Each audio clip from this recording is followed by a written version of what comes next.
Eu vou aproveitar o momento em que foi vazada a informação que o FBI tem acesso em tempo real às mensagens do WhatsApp e do iMessage da Apple e vamos falar um pouco a respeito de controle populacional. Meu nome é Marcos Eduardo, sejam bem-vindos ao meu canal. O vídeo de hoje está bem legal mesmo, então inscreva-se, ative o sino das notificações. Se gostar do conteúdo, lembre-se de deixar um like e um comentário também.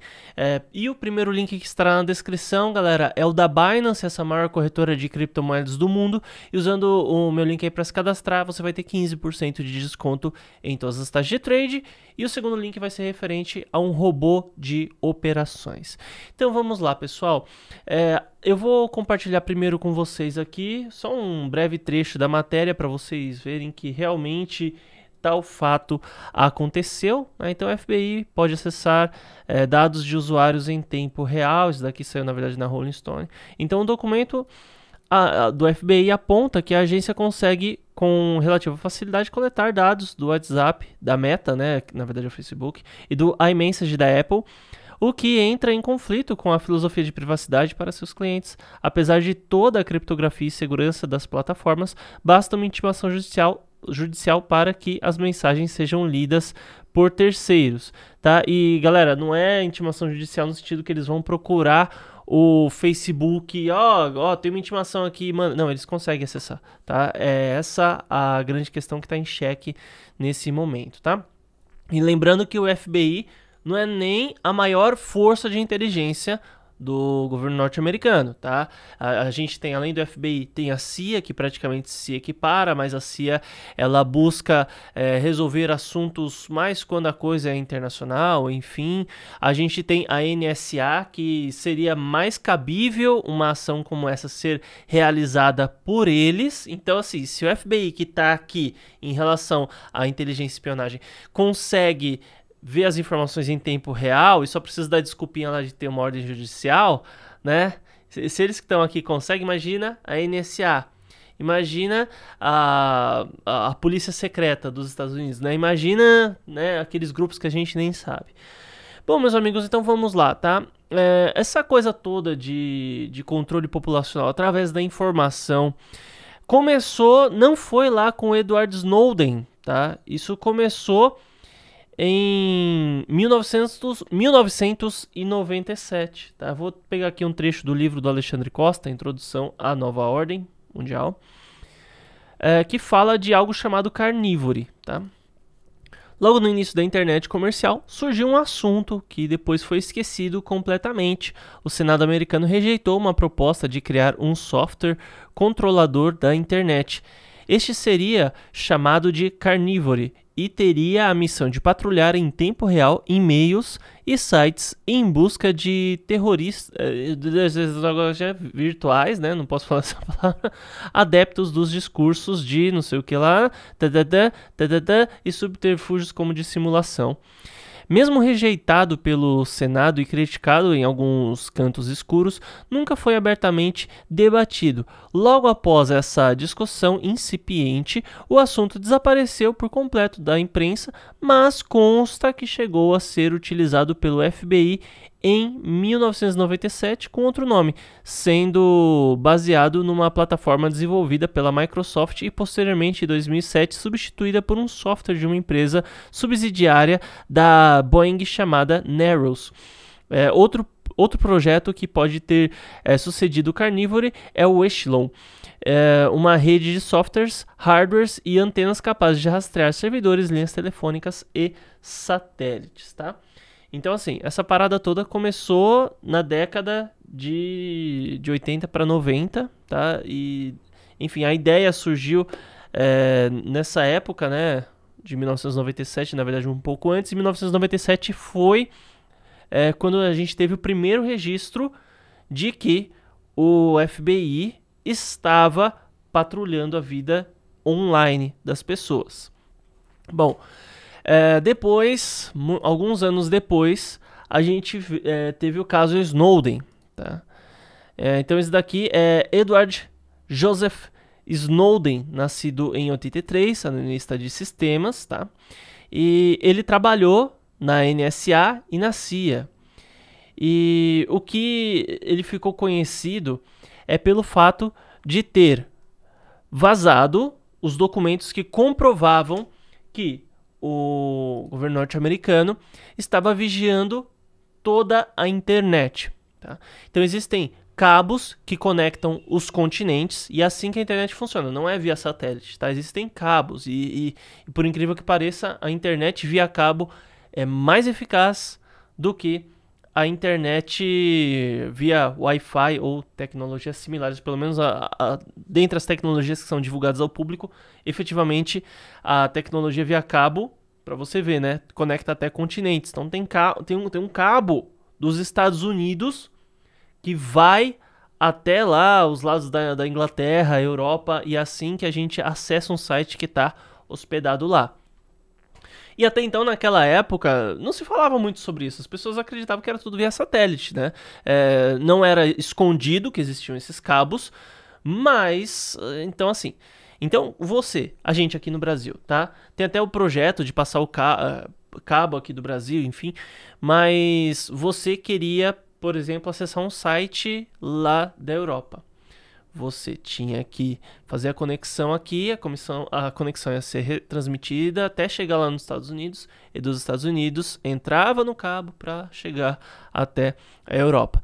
Então, tudo que passava por esse cabo, sendo de lá para cá ou daqui para lá, os Estados Unidos instalou um sistema de prisma. Tá? Como que é um prisma? Um prisma é como se fosse uma pirâmide em que você joga luz em um lado e essa luz ela sai por dois lados.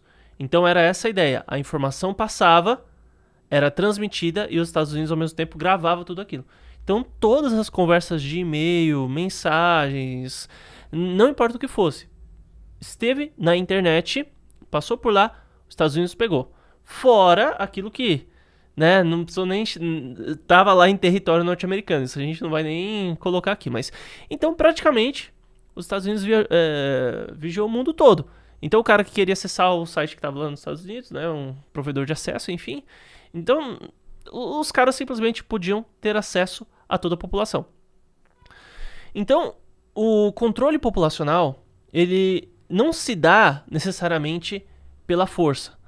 Você vê pessoas, ou governos, instituições, enfim, tendo o controle através da informação. Eu, especificamente, não tenho uma importância para o governo, uma empresa, o Estado. Você não tem importância. Mesmo que você seja muito rico, você não tem importância. Tá? A importância para esse pessoal que visa o controle populacional é justamente um todo. Então não é o Marcos aqui que é importante, é o Marcos, todo o bairro dele, toda a cidade dele, o estado e tudo, né? Isso é o que realmente tem a importância. Claro que existem aí alguns que têm determinada importância, mas infelizmente decidiram abrir o bico e perderam sua vida, né? Inclusive, a gente tem o caso aí do John McAfee. Ele falou, olha, gente, se por acaso eu perder a minha vida, não acreditem que fui eu que fiz, tá? Por favor. Então, o que aconteceu? O cara, ele falou assim, mano, eu não vou pagar imposto pra ninguém. Não vou pagar imposto. Eu ganhei meu dinheiro com o meu próprio esforço, meu próprio suor. Ele pegou e saiu dos Estados Unidos. Daí, ele foi para um país, os Estados Unidos foi atrás do cara. Ele foi para outro, ele foi atrás do cara. Daí, ele decidiu viver no mar, né? Deu um jeito de viver no mar, só no barco dele, enfim. Até que ele foi pego lá na Europa. E um dia antes dele ser deportado para os Estados Unidos, um dia antes, saiu a notícia de que ele tirou a própria vida. Peraí. Então, no dia seguinte... ele iria para os Estados Unidos depor algo que teria que ser público. Então, ele ia falar o que tivesse vontade e as pessoas iam saber o que ele estava falando. E daí, simplesmente, ele tira a própria vida.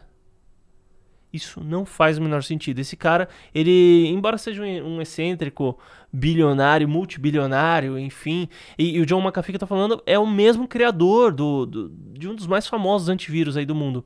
O antivírus chamado McAfee. Então, por que do nada assim esse cara tirou a própria vida? Que sentido haveria nisso? E ele ainda mesmo tinha falado, ó, pessoal, não acreditem, se vier alguém aí falando que eu tirei minha própria vida, não acreditem. Ele deu um aviso prévio ainda. Então nós temos todo um sistema que é construído para que nós estejamos cada vez mais conectados, cada vez mais ligados. Vamos pegar aí, galera, o caso do Facebook.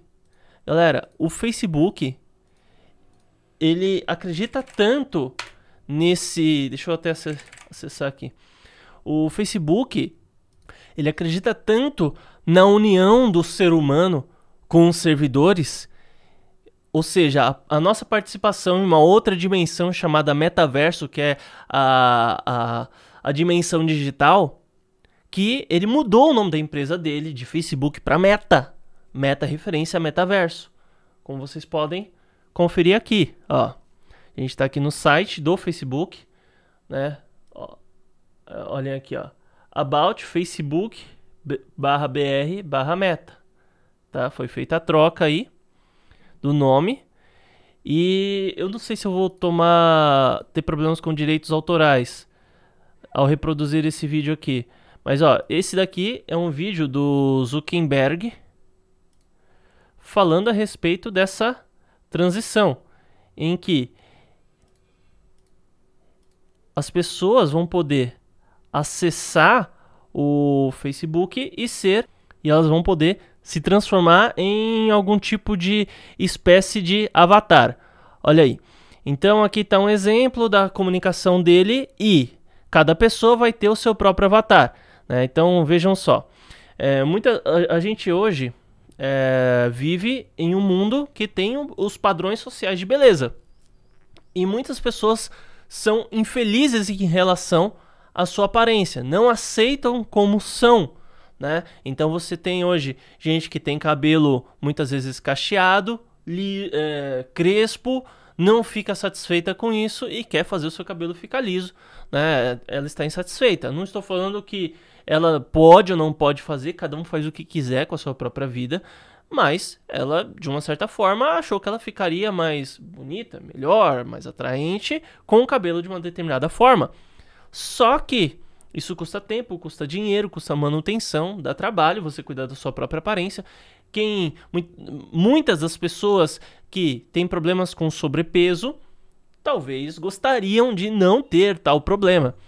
Então, você desenvolvendo um avatar, né, um avatar, simplesmente você pode criá-lo a sua imagem, mas não tanto a sua semelhança, né? Esse exemplo que ele está dando aqui é uma pessoa que usa a sua própria imagem, uma pessoa que usa a sua imagem virtualizada, igual a do Zuckerberg, uma que usa uma espécie de holograma e uma que se traveste de robô, né, de máquina.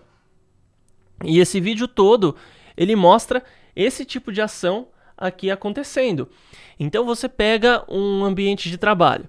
Devido ao Coringa, que é essa coisa aí, aquele inimigo do Batman, sabe? O Coringa, inimigo do Batman, número 19, esse mesmo. Ele, enfim, ele tá assustando o mundo todo. O Coringa tá solto na rua e muita gente tá morrendo de medo disso. As pessoas foram empurradas para dentro de suas casas, foram obrigadas a ficar reclusas. Muitas pessoas gostaram disso, acharam isso o máximo, perceberam que dá para você trabalhar de dentro da sua casa, o que é algo realmente muito bom.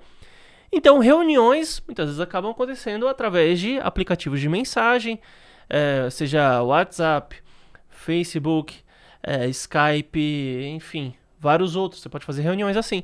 E a proposta do Facebook é que você consiga realizar essas reuniões, não só profissionais, mas também até para um momento de entretenimento. Pô, eu quero dar uma festinha lá em casa. Eu vou dar uma festinha de avatar. Daí a gente joga um baralho virtual com todo mundo ali e tudo mais. Por que não? Né? Por que não? A gente já faz isso nos jogos de videogame, né? Eu, durante bastante tempo, joguei GTA V. De vez em quando joga alguma coisa, né? E a gente encontra um personagem com o outro, joga ali e conversa via chat de mensagem. Então, chat de áudio. Então seria, de fato, algo bem parecido que tá rolando aí. Então, você vai ter a digitalização, a projeção do ser humano dentro de um ambiente digital. Então, se hoje já foi comprovado, até canal brasileiro já mostrou isso, né? A Record mostrou, eles fizeram um experimento dentro de uma sala, colocaram as pessoas com o celular desligado, falaram, todo mundo, eles combinaram de não fazer pesquisa sobre o assunto material de escritório e ficaram falando o tempo todo, preciso comprar material de escritório, com uma conversa assim. Daí, de 10 pessoas que tinha lá, 5 pessoas, não lembro exatamente, mais da metade começou a aparecer anúncio de material de escritório sobre... E assim, eles falaram com isso com o celular desligado. Eu fiz um experimento também, era para ser 7 dias, eu ficava anotando todas as recomendações que o YouTube me passava, até que eu falei assim, realmente não tá me recomendando nenhuma não estou recebendo nenhuma recomendação baseada no que eu falei, apenas sobre o que eu já assisti. Daí eu fui assistir a série Dark e eu cheguei na terceira temporada, que aparece um personagem chamado Adam, ou é na segunda, enfim. Fui assistir com a minha esposa, daí eu falei pra ela que aquilo lá era baseado, né, um pouco baseado na história de Chernobyl. Expliquei pra ela a história de Chernobyl. Daí quando apareceu o Adam, eu falei assim, minha esposa falou, e esse Adam? Eu falei, Adam, eu acho que ele não chegou a aparecer, amor.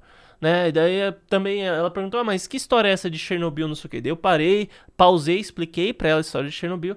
Cara, peguei meu celular, assim, acabou o primeiro episódio e tal, a gente abriu, deu aquela zapeada, a gente faz isso entre os episódios, né, de série quando a gente vai assistir. E daí apareceu, primeira recomendação, Chernobyl, né, do canal Inteligência, não é Inteligência Natural, sim, rapaz, não vou lembrar o nome do canal, é um rapaz que tem um cabelo comprido, enfim. Apareceu um vídeo dele, apareceu um vídeo do Castanhari, né, do canal Nostalgia, falando sobre Chernobyl. E apareceu uma gameplay, se não me engano, do BRKS Edu, alguém assim, de um jogo chamado Adam. Então assim, cara, 2 vídeos sobre Chernobyl e um vídeo sobre um jogo chamado Adam. 2 recomendações aleatórias assim no YouTube. Nossa, que coincidência. Então assim, essas porcariazinhas aqui ficam o tempo todo monitorando a gente. Tem câmera aqui, cara. Você acha que eles não acessam essas câmeras? Pega os órgãos mais secretos, aquela polícia que a gente nem sabe o nome que existe nos Estados Unidos. Aquele órgão. Você acha que não tem? Claro que tem. Se aqui no Brasil tem, quanto mais lá. E daí, eles conseguem nos monitorar o tempo todo. Apenas a gente tem de smartphone. Imagina quando a gente progride para chegar até o ponto em que a gente vai estar virtualizado. Teremos atravessado o portal ao metaverso. Na verdade, muitas vezes vai ser alguém com óculos de realidade virtual, umas luvas, alguma coisa assim, né? Eu já cheguei a fazer vídeos no passado falando um pouco de transhumanismo, essa parada toda. Mas assim, para vocês terem ideia, já existem roupas que tem o intuito de que você possa tocar alguém à distância. Então a roupa ela tem sensores, né? Então você poderia vestir um colete, uma blusa, luvas ou até um macacão completo. E quando você abraçar uma pessoa, essa pessoa que vai estar lá do outro lado do mundo vai sentir o seu abraço. Agora você combina todas essas coisas. Óculos de realidade virtual, roupa sensível ao toque com transmissão à distância, fones com qualidade que... Eu já usei um fone de uma marca chamada Razer uma vez, que o meu cunhado tinha, que...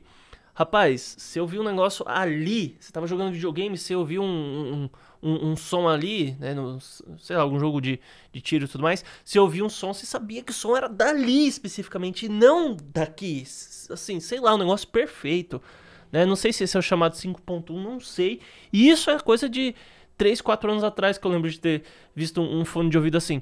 Quanto mais hoje em dia, quanto mais daqui a 5, 10 anos. Então, se o contato entre seres humanos e a presença entre eles por conta do Coringa, inimigo do Batman,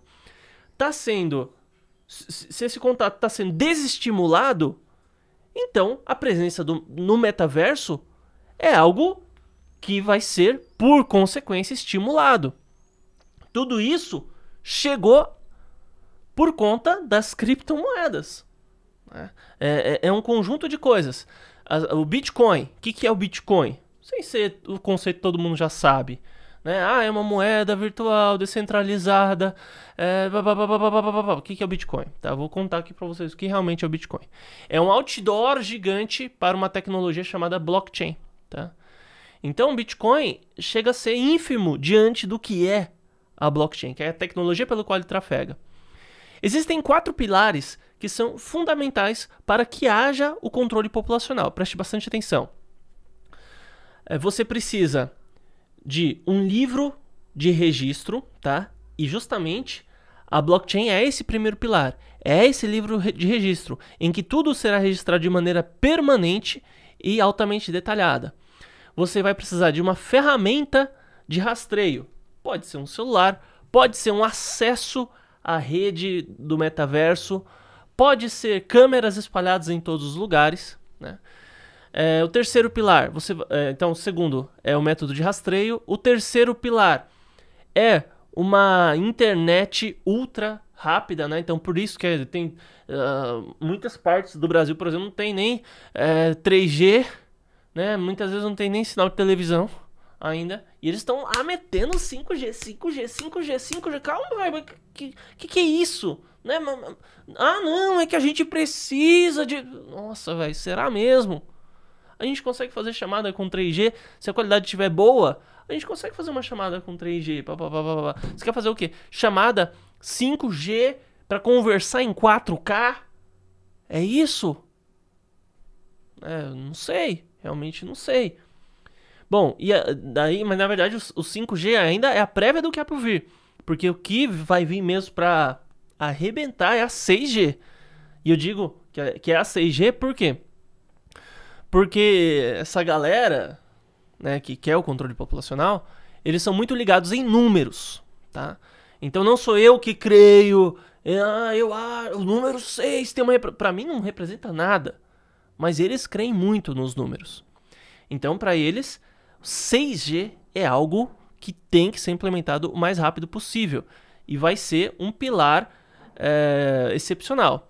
E o quarto fator, o último fator, o último pilar, ou último cavaleiro do apocalipse tecnológico, necessariamente é a inteligência artificial. Porque você vai gravar tudo, você vai registrar tudo na blockchain, você vai ter internet muito rápida, mas um ser humano não vai conseguir compilar tudo isso.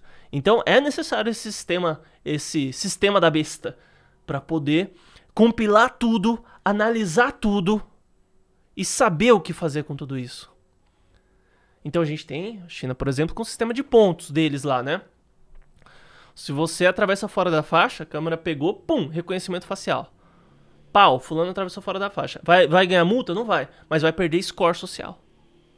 Então, como a pessoa ela vai ter o score social dela reduzido, basicamente, ela vai comprar uma casa, ela pode não conseguir comprar se o score estiver muito baixo. Daí a gente começa a pensar assim, a pessoa que comer carne vai ter um registro completo de tudo que ela faz, ela não vai pagar uma multa, não vai ser presa, mas o score dela vai ser mais baixo. E talvez ela ganhe pontos em ser vegana ou vegetariana. Né? Que coincidência. Satanismo tá ali com vegetarianismo, né? Não é porque alguém é vegetariano que tá promovendo uma prática satânica. Não é isso que eu tô falando. Só sei que é um dos critérios relacionados ao satanismo, tá? E todo o nosso mundo, inclusive, ele é estruturado de uma forma que as pessoas elas venham a depositar em Satã os seus anseios. Tanto é que o número do satanismo é o 911, né? Um dos números que representa, né? E é interessante que a ideia nos Estados Unidos, por exemplo, é que quando você tiver problemas, você vai discar 911, que é o número da polícia, Só que isso é como se fosse uma magia, uma obra para te induzir a o efeito do 911. Então, se você tem algum problema, você vai clamar ao Criador? Não, você vai clamar a ação numérica satânica 911. Tá? Eu não penso que se alguém digitar 911 no celular, a pessoa vai perder ali a salvação, vai perder sua alma, vai... Não é isso que eu tô falando, tá? Eu creio que quem realmente é servo do Senhor, quem busca o Criador dos céus e da terra, essa pessoa não é porque ela vai discar 911 lá, sem saber, perdeu a salvação, pegou a marca da besta. Não é isso, tá? Não é isso, tá? É só pra vocês terem ideia, teve um clipe da Lady Gaga, inclusive. Lady Gaga é acusada de satanismo e envolvimento com Illuminati por causa do clipe 911, né? Nossa, justo o clipe 911. O que será que significa isso? Agora você já sabe, né? Essa é a ideia. Então, com isso tudo você pode ver, pessoal. O Carnivore tá aí, andando normalmente. Esse é o sistema da besta, porém ele vai ter outro nome. E tudo isso foi iniciado, nos foi programado desde 1970, que é quando o presidente Nixon começou a mudar o padrão do ouro, o padrão do lastro do dólar. Então, em 1970, houve a quebra. Não havia mais necessidade de a quantidade de dólares que estão circulando serem pareados com a quantidade de ouro que um país tem dentro do cofre. Então, daí em diante, criou-se a ilusão do petrodólar e o mundo começou a ver seu dinheiro desvalorizar. Os bancos emprestando mais dinheiro do que tem. Os governos imprimindo dinheiro indiscriminadamente a cada crise ou sombra de crise. E com isso, a gente vê que simplesmente o dinheiro começou a perder o valor. Então, esse foi um dos estopins para o grande reset financeiro, porque você resetando a área financeira, assim como uma pedra jogada ao lago, todo o resto vai ser resetado, tá? O dinheiro o amor ao dinheiro é a raiz de todos os males. Então, você resetando a maneira como as pessoas entendem o dinheiro, você vai resetar todo o resto. Essa é a ideia, esse é o conceito. Então, o dinheiro desvalorizando. Então, já que é para ter um dinheiro que é fabricado infinitamente, por que a gente não utilizar uma moeda descentralizada, como o Bitcoin, como as altcoins, né? Daí veio a tecnologia blockchain, daí veio o conceito das NFTs, daí veio o conceito das DeFi, as finanças descentralizadas, e por fim, o conceito do metaverso. E dentro do metaverso, o sistema da besta vai poder operar plenamente. Não é você usando uma aplicação do Facebook, mesmo que você vista a roupa completa, põe um óculos e tudo mais, que você também, eu não acredito que a pessoa vai perder a salvação por conta disso. Não é você jogando videogame que agora, a partir de agora você é de raça Satã. Não é isso que eu tô dizendo. Mas tudo está sendo arquitetado para que o controle esteja cada vez mais forte. E as pessoas vão pedir, vão clamar por esse controle. As pessoas vão buscar que o controle tome conta delas. Elas vão trocar a sua liberdade pela segurança de estar nas mãos daqueles que querem controlar esse mundo. Elas vão desejar isso, elas vão ansiar por isso. Elas vão querer isso. Elas vão querer o sistema da besta. Elas vão clamar pela vinda do chamado anticristo. Então, muito obrigado por ter assistido. Esse é o meu ponto de vista. Inscreva-se no canal se ainda não é inscrito, ative o sino das notificações, deixe um like, um comentário e até mais.